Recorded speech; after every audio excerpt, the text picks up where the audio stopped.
Thanks episode. I've got a ton of new developments in the Nancy Guthrie case. There is a Pima County, Arizona official who is accusing the Sheriff Nanos, of scolding her for providing information to the FBI about the case. Listen to me when I say that again.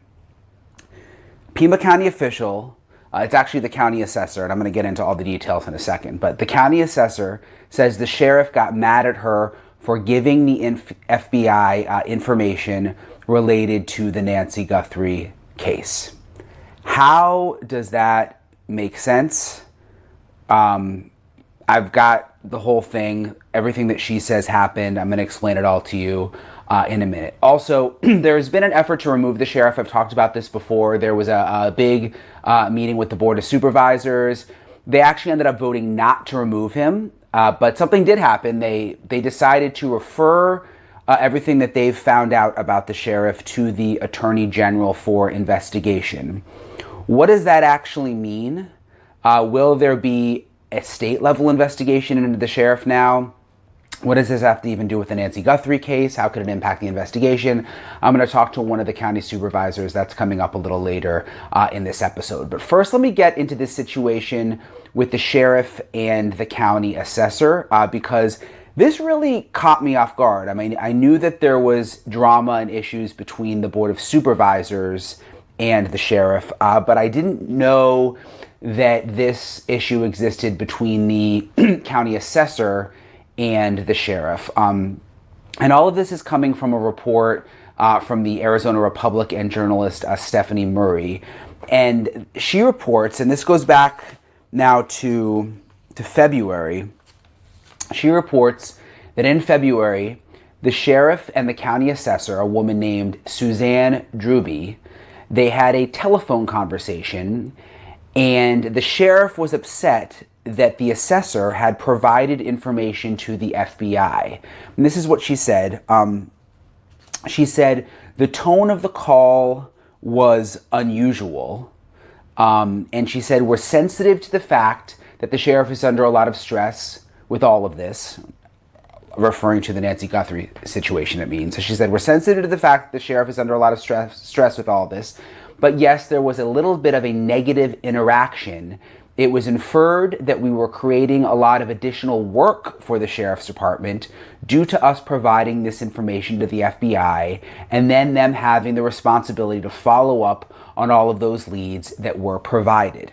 Sorry, I have something stuck in my throat. So the assessor said, I felt like there was an insinuation that I had done something wrong by cooperating with the FBI.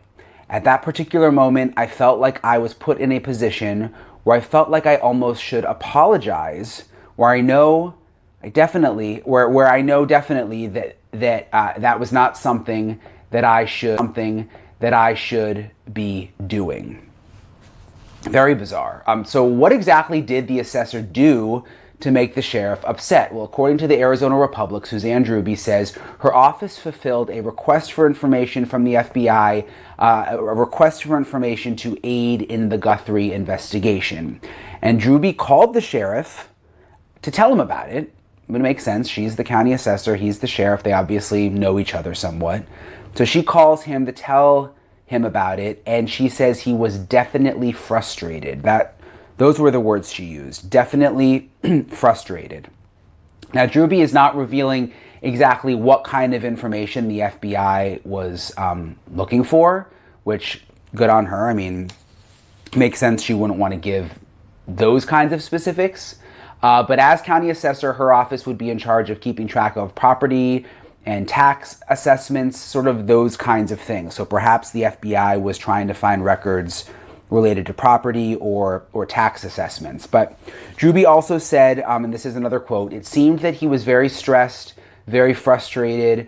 I wouldn't categorize it as yelling per se, as much as kind of scolding and expressing frustration with all of the leads he was receiving, their obligation to follow up on them, and that my office was actually doing more harm than good by providing more leads that they just had to follow up with. Now, Druby says her office's IT team actually came up with a report and submitted it to the FBI. And exactly What was in that report and why the FBI was looking for that information, we don't know. Again, perhaps a list of property owners in the area, something like that would make the most sense to me. But we don't know. At the end of the day, we don't know, and she didn't say. Mind, and I think here she's talking about the sheriff. In his mind, it was a lot of additional work that was being created because we handed this information over. Drewby says she, quote, did not appreciate the phone call. And she said, I thought I was being extremely helpful. So to have that type of a confrontational discussion for doing something that I felt was right was very disappointing. And she told the Arizona Republic that the call ended with another member of the sheriff's department stepping in, who then told Sheriff Nanos to back off and leave the county assessor alone. Drewby said the other official said Nanos should not give her a hard time for complying with an FBI request. And then she says the sheriff agreed, thanked her, and told her to have a nice day. So, I mean, talk about like a strange phone call in the middle of one of the most high-profile investigations in the country. Drewby says that before that, she'd never had any bad interactions with the sheriff. She said, quote, up to that point, I had never had any negative interaction with the sheriff at all. I'm kind of chalking it up to a lot of frustration with and immense pressure that he has been under, being thrust into the national spotlight due to this investigation. However, that being said, it was a very uncomfortable, unpleasant conversation. And it's also kind of weird to think about what she said about another official from the sheriff's office getting on the phone and sort of like interrupting the sheriff. It's all very, very strange. Here's one elected county leader, the assessor, and then the sheriff.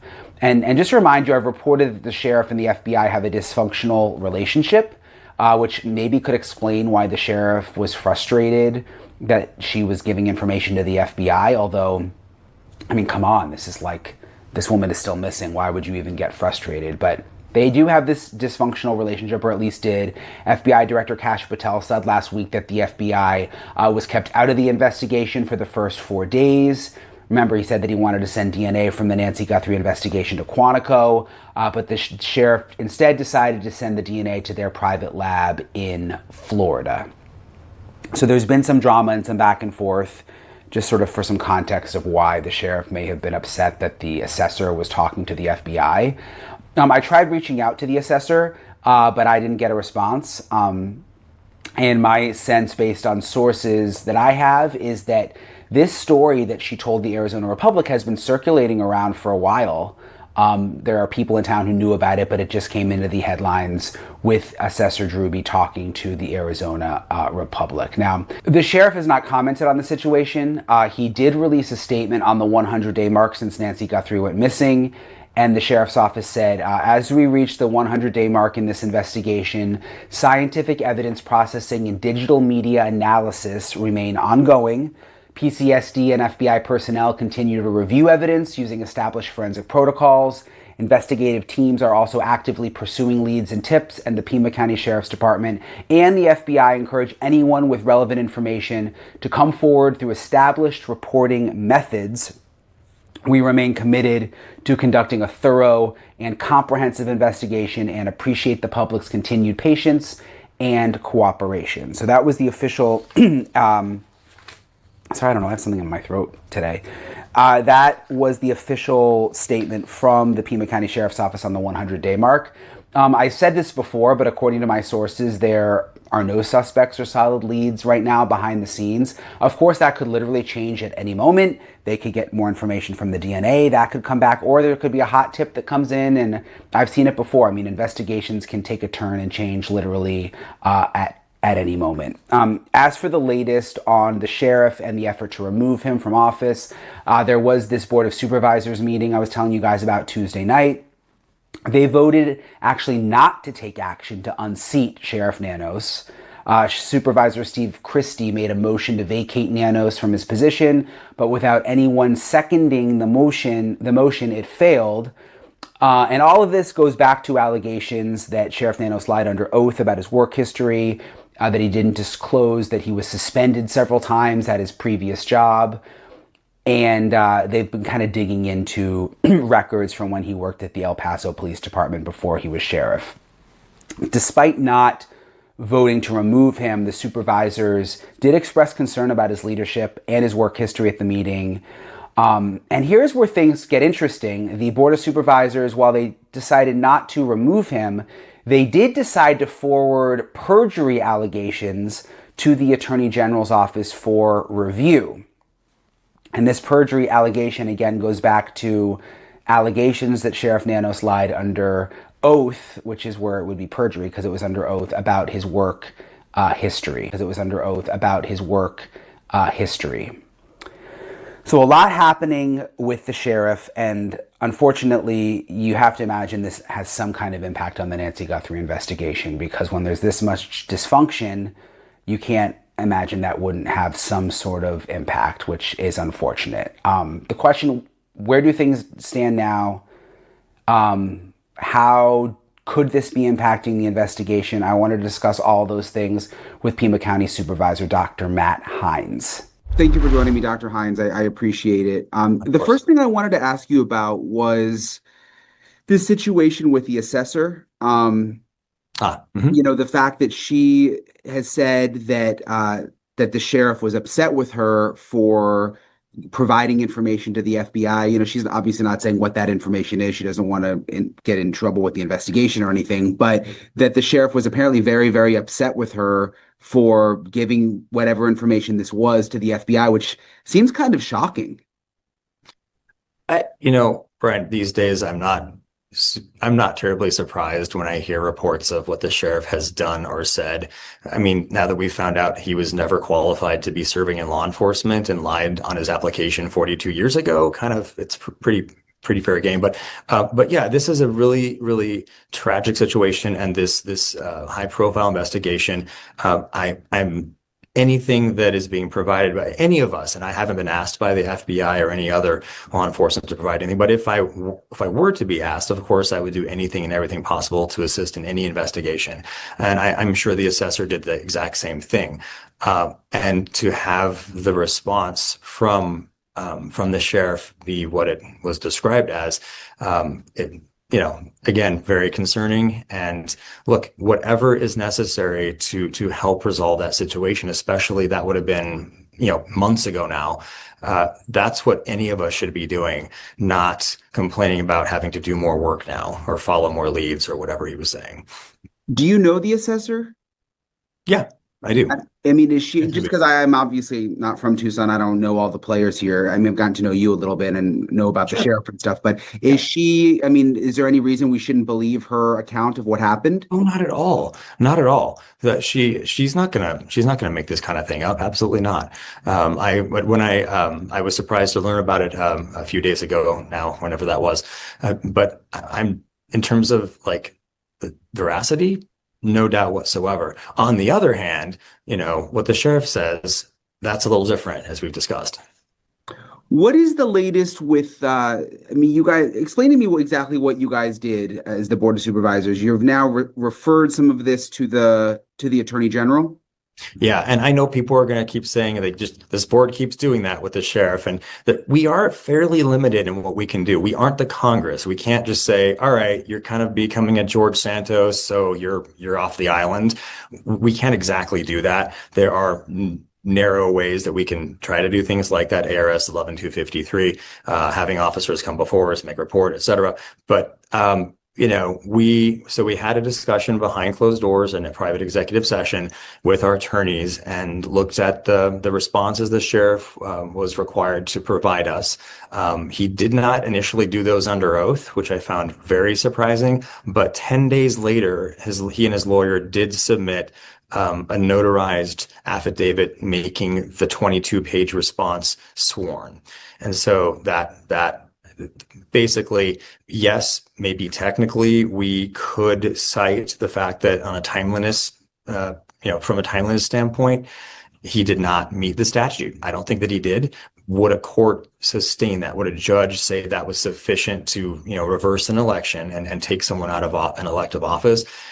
That's the part that we really couldn't get to that that threshold. So on the advice of our attorneys, we did not pursue, vacating the office. But what we did pursue on the advice of the same counsel is that some of those responses, and we didn't say, look here, here, and here, because the Attorney General is a smart woman and has an incredibly talented team of people. So we're not going to do their job. We're not a court and we're not the AG. But we and our attorneys, in discussing his responses, had concerns about multiple areas of potential perjury. And you heard my colleague say that we would like the Attorney General to look into the situation for potential perjury. And of course, the follow-up of that would be, they would be the indicting authority. They could file charges. It would be a Class 4 felony. This is not from the 1980s now. This would be from a response to the Board of Supervisors a few weeks ago.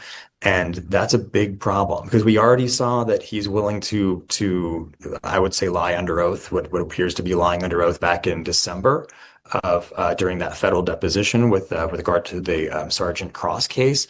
That is not the purview of the AG, because that goes over into the kind of realm of the federal courts, I'm told, by the AG's office. But this would definitely be something the AG should, and I believe will look into, and potentially file charges if she sees fit. I was just looking at a document from when the sheriff worked in El Paso, and I don't know if you've seen this, where it basically says, let me find it again here. Is this from his personnel file? Yes. Yeah, where it says the 5-member board unanimously voted that Officer Chris Fernandez be terminated from the El Paso Police Department. Yes. Is that new? I mean, I don't remember. I heard about the suspensions. But did we know that he was actually fired? So because of that, his very long disciplinary record, that 2.5 page list there, the last 2 entries were, I believe, I think, like the disposition order was like resigned in lieu of termination, kind of typed over to the right side. But in terms of that kind of documentation, no, that we didn't have the full picture. And I kind of think that maybe the sheriff didn't think we were going to get it. But thankfully, I mean, the Arizona Republic, Stephanie Murray, investigative reporting, she's been getting a lot of records out of El Paso. They seem to keep things since they were a republic, like that. We have that file now. And the thing is, that was published on April 21st in a very large kind of like line by line expose of every single suspension thing, whatever happened with Nanos, based on that 88-page personnel file. So, but what you're describing is the very striking, it's kind of black and white. It's in writing. We know what happened in 1982. You just described it. A disciplinary board found that for 9 or 10 different specific reasons, he was failing to meet, and they even cite the Texas statute, I believe, or code or statute, that is speaking to like their version of peace officer or law enforcement officer certification there. And they say in their description, he's consistently been unable to meet even the basic, the lowest level of standards that we require in the state of Texas, and he must leave. And therefore, the board voted, as you said, unanimously to terminate. Because were quite magnanimous, or just for whatever grace, he was, in fact, moments before that decision became public, allowed to resign in lieu of termination, which unfortunately for all of us preserved his ability to come over to Arizona and get a job here under false pretenses. But he signed it, like on that, I believe on the same form you might be referring to, a couple of lines below. I think it said like disposition resigned in lieu of termination, or resignation in lieu of termination. Christopher J. Nanos, signature and date. So he knew the circumstances of the separation from El Paso. But now let's fast forward April 21st, 2026. Here's what he tells the Board of Supervisors. Okay, my supervisor and I had a disagreement about some vehicular towing thing, and I was going to have to face a 3-day suspension. I appealed the 3-day suspension to the chief. I believe the chief sided with my supervisor, and instead of accepting that 3-day suspension, I went ahead and left. Okay, buddy, you've been suspended 8 other times. 8 for 37 days, including 10 days for one, 15 days for another. That's the one where he nearly killed a guy, put him into a coma in the ICU in El Paso, got the police department sued, and was all over the news there, right? That was the handcuffed robbery suspect he beat in the back of a squad car. So, all right, so he's facing a 3-day suspension for whatever vehicular towing thing was. And that's going to make him resign. That doesn't even hold water because it doesn't make any sense based on the rest of his history. So what he told the Board of Supervisors under oath was, in my view, appears to be perjury. Spotlight on Nanos. I highly doubt it. I think that especially after his February 3rd like colossal, I mean, that was the quote that still I have emblazoned in my head. Like the fact that he said, I'm just not used to all. If you are new here, welcome to Samuel Vale Crime Chronicles. Hit that subscribe button right now and join a community of people who believe that the truth matters, that victims deserve better, and that accountability should never have an expiration date. And if this kind of deep, documented storytelling is what you come here for, hit that like button. It helps this channel reach people who need to hear these stories. According to FBI Director Kash Patel, the Federal Bureau of Investigation was kept out of the Guthrie investigation for the first 4 days, not sidelined, due to jurisdictional technicality, not delayed by bureaucratic processing. Kept out. The Pima County Sheriff's Department held sole control over the investigation during those critical opening days, and in doing so, they set the tone for everything that would follow. When the FBI was eventually brought in, the friction did not disappear. It intensified. One of the earliest and most telling examples involved DNA. Physical evidence recovered in connection with the Guthrie investigation included what would become the case's most discussed piece of forensic material: a single strand of hair. That hair was rootless. Director Patel made clear that he wanted that DNA evidence sent to Quantico, the FBI's world-renowned forensic laboratory in Virginia, for analysis. Processing evidence through the FBI's laboratory is provided to local jurisdictions at no cost. This is an established benefit of federal cooperation, specifically designed to assist agencies that might not have the resources to conduct high-level forensic analysis independently. Sheriff Nanos declined. Instead of sending the DNA to Quantico, the Pima County Sheriff's Department sent it to a private laboratory in the state of Florida. A private lab that billed Pima County. A private lab paid for by the taxpayers of Tucson. This single decision captured something essential about how the investigation was being managed, and it prompted an obvious question that Tucson residents, supervisors, and journalists began asking aloud. Why? To understand the answer, you have to understand the history between Sheriff Nanos and the FBI. In 2016, the FBI investigated Nanos in connection with allegations of misusing racketeering funds, money from federal RICO-related accounts. Nanos was not charged. The investigation did not result in prosecution, but investigations leave marks. They strain relationships. They breed resentment. And according to sources with knowledge of the case, the relationship between Sheriff Nanos and the FBI was described plainly as dysfunctional. This was not speculation. It was a characterization supported by the documented pattern of behavior throughout the Guthrie investigation. The 4-day exclusion, the redirect of DNA evidence to a private lab, and, as would soon become clear, the treatment of a fellow county official who had the audacity to cooperate with federal investigators. Her name was Suzanne Drews. She was the Pima County assessor. As county assessor, Drews oversaw property records and tax assessments for Pima County. When the FBI approached her office with an information request related to the Guthrie investigation, Drews did what any responsible public official would do. She complied. Her office fulfilled the request. Her IT team compiled a report and submitted it to federal investigators. She also did something else. She picked up the phone and called Sheriff Nanos to inform him, as a professional courtesy between two county officials who shared a working relationship. She had no reason to expect what happened next. According to Drews, as reported by the Arizona Republican journalist Stephanie Murray, the tone of that phone call was unlike anything she had experienced in her dealings with the sheriff. Nanos was frustrated. Her word was definitely frustrated. He communicated, in terms she described as scolding, that her office was creating additional work for his department.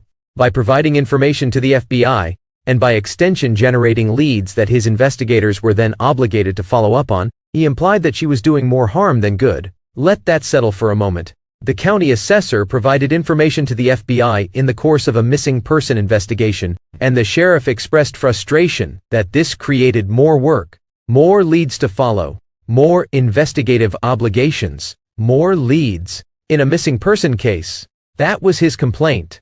Drews described the specific language Nanos used. He expressed frustration with all of the leads he was receiving, their obligation to follow up on them, and indicated that her office was doing more harm than good by providing more leads that they just had to follow up with. Drews told the Arizona Republic that in that moment, she felt she almost owed an apology, then immediately recognized that the impulse itself was wrong. She had done nothing requiring an apology. She had cooperated with the FBI in a missing person investigation. That was not a mistake. That was her duty. The call ended only when another official from the sheriff's department stepped in. That individual told Nanos he should not give the assessor a hard time for complying with an FBI request. According to Drews, the sheriff agreed, thanked her, and told her to have a nice day, a bizarre ending to an even more bizarre conversation. Drews was candid about the impact of the call.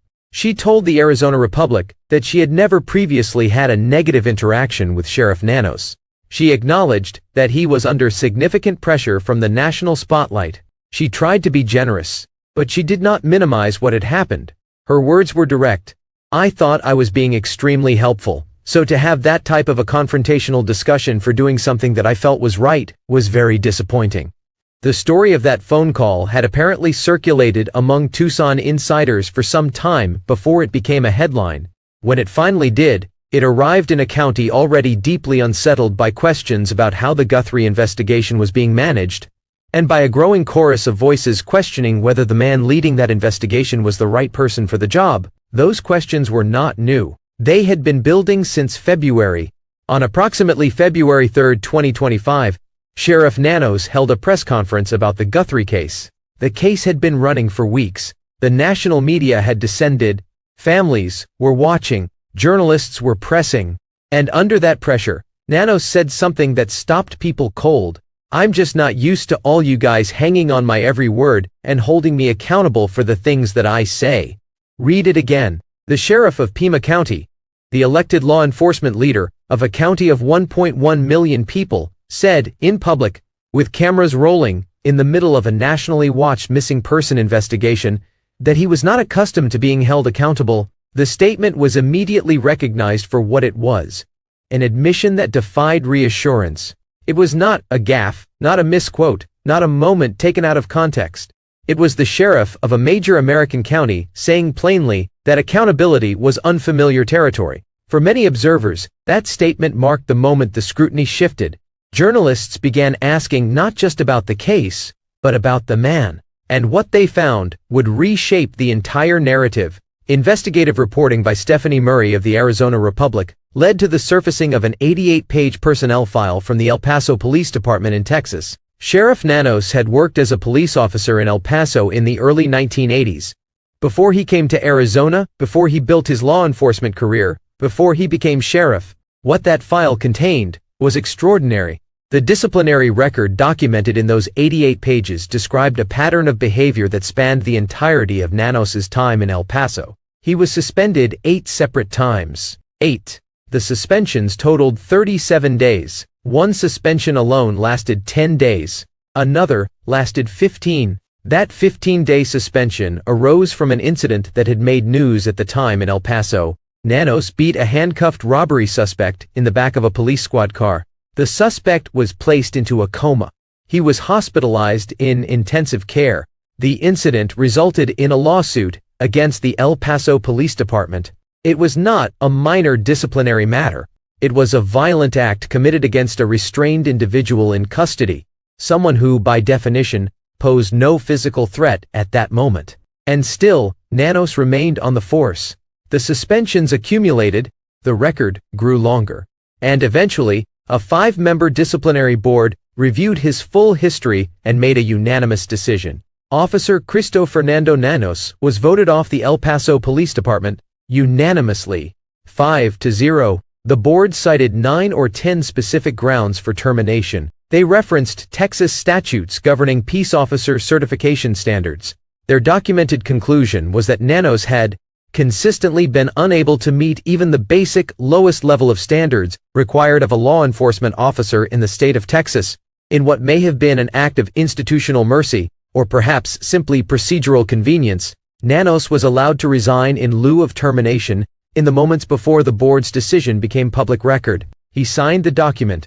The disposition read, "Resignation in lieu of termination." His signature, his date, his acknowledgement of the circumstances of his separation. He knew exactly why he left El Paso. When Nanos moved to Arizona, he did not disclose this history. Under Arizona procedures, officers who already hold peace officer certification in another state can transfer that certification without undergoing a new independent background check, provided they are in good standing. Nanos transferred his Texas certification. He did not disclose the termination. He did not disclose the beatings.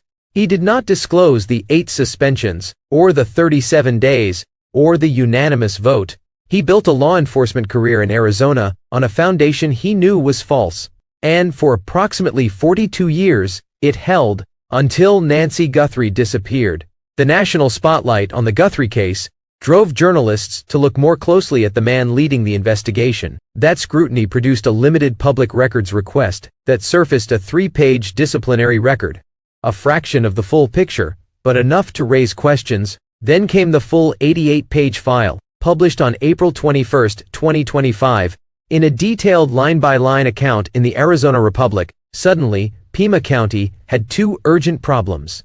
A woman was still missing, and the sheriff investigating her disappearance appeared to have spent 4 decades in law enforcement under false pretenses. The Pima County Board of Supervisors moved to confront the second problem, knowing it could not ignore it. Under Arizona Revised Statute 11-253, the board has narrow authority to compel elected officials to appear and provide account. They exercised that authority. They required Sheriff Nanos to respond to questions about his employment history. What they received was a 22-page written response. Initially, that response was not submitted under oath. Supervisor Dr. Matt Hines found this deeply surprising. A sheriff, responding to formal questions from the Board of Supervisors about allegations tied to his fitness for office, submitted his response without swearing to its accuracy. 10 days later, Nanos and his attorney submitted a notarized affidavit making the response sworn. In that sworn response, Nanos told the board his account of why he left El Paso. He said he had a disagreement with his supervisor over a vehicular towing matter. He said he was facing a 3-day suspension. He appealed to the chief. The chief sided with his supervisor. Rather than accept the 3-day suspension, he said, he chose to leave. A 3-day suspension over a towing dispute. The man who had accepted suspensions totaling 37 days, including 10 days, and 15 days for incidents including beating a handcuffed suspect, would have the board believe he walked away from his career rather than serve a 3-day suspension for a minor procedural disagreement. Supervisor Hines described the logic plainly. That doesn't even hold water.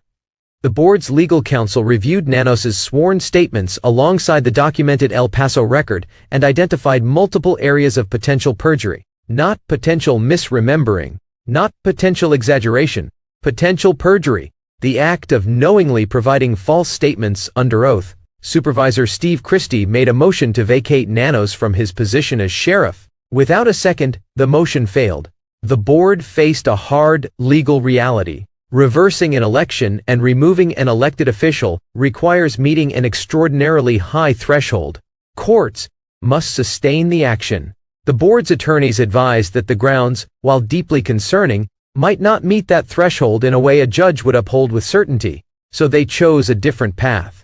The board voted to refer the perjury allegations to the Arizona Attorney General's office for review. In Arizona, perjury is a Class 4 felony.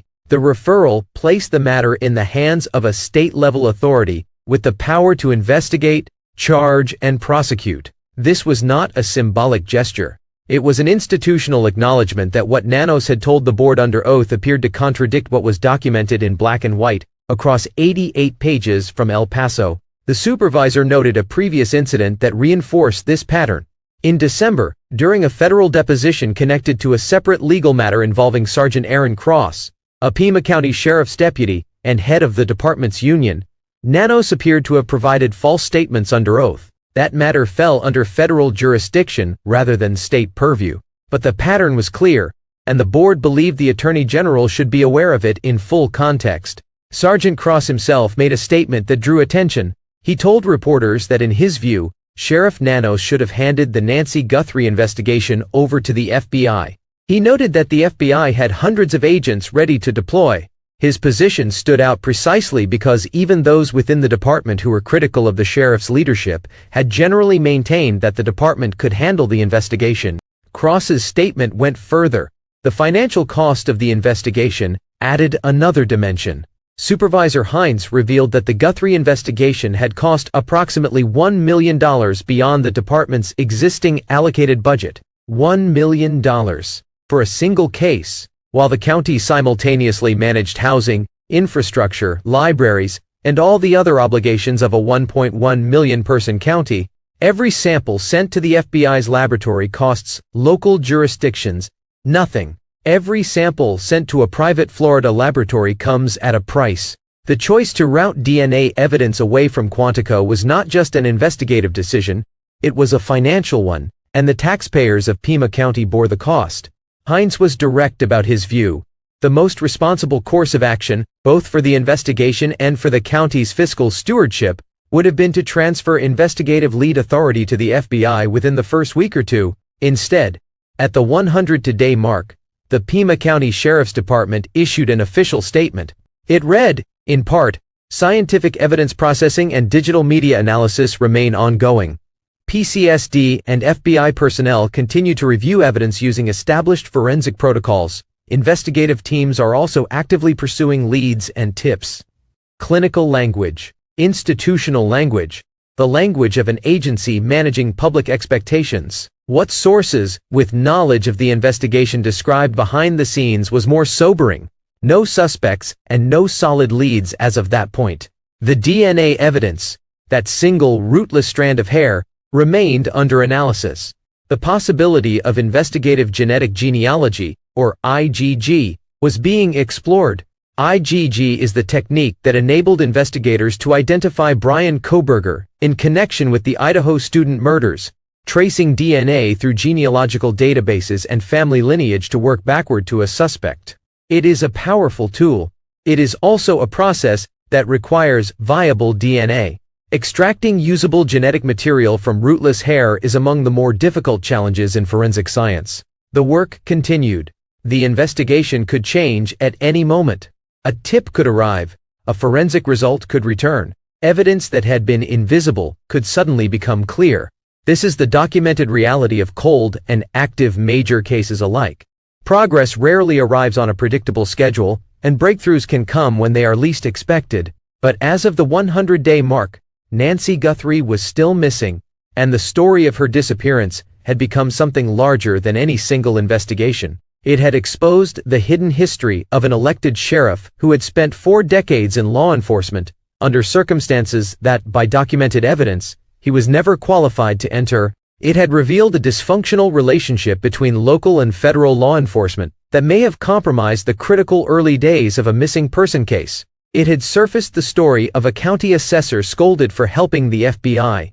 It had shown a board of supervisors navigating the limits of their authority while trying to do right by their constituents. None of that noise returns Nancy Guthrie to her family, but it matters, because accountability matters. Because the institutions entrusted with finding missing people must be worthy of that trust. Because when those institutions fail, when they are led by people who are not who they claimed to be, who prioritize their own frustrations over the needs of an investigation, real people pay the price. Nancy Guthrie is still missing. Her family is still waiting. The investigation continues. The DNA is still being processed. The Attorney General has received a formal referral. The Board of Supervisors has made its position known. The reporting continues. The public is watching. And somewhere in Tucson, Arizona, there may be someone who knows something that could change everything. a detail, a location, a memory, something that has not yet made it to investigators. If you know anything about the disappearance of Nancy Guthrie, Pima County authorities and the FBI have established reporting channels for tips and relevant information. The case remains open. The question remains unanswered. Where is Nancy Guthrie? That is where the documented record stands today. Every development in this case carries weight, not just as a news story, but as a human story about a woman who deserves answers and a community that deserves accountability. If this is your first time watching Samuel Vale Crime Chronicles, please subscribe right now. This channel is built on documented facts, deep research, and a commitment to covering cases the way they deserve to be covered, thoroughly, respectfully, and without sensationalism. Hit the like button. If this story moved you, if it made you think, or if you believe that the truth about Nancy Guthrie deserves to be heard by as many people as possible, every like helps this video reach more people.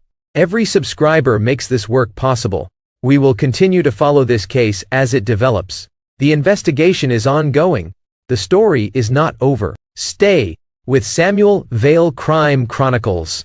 Because Nancy Guthrie's story is not finished yet,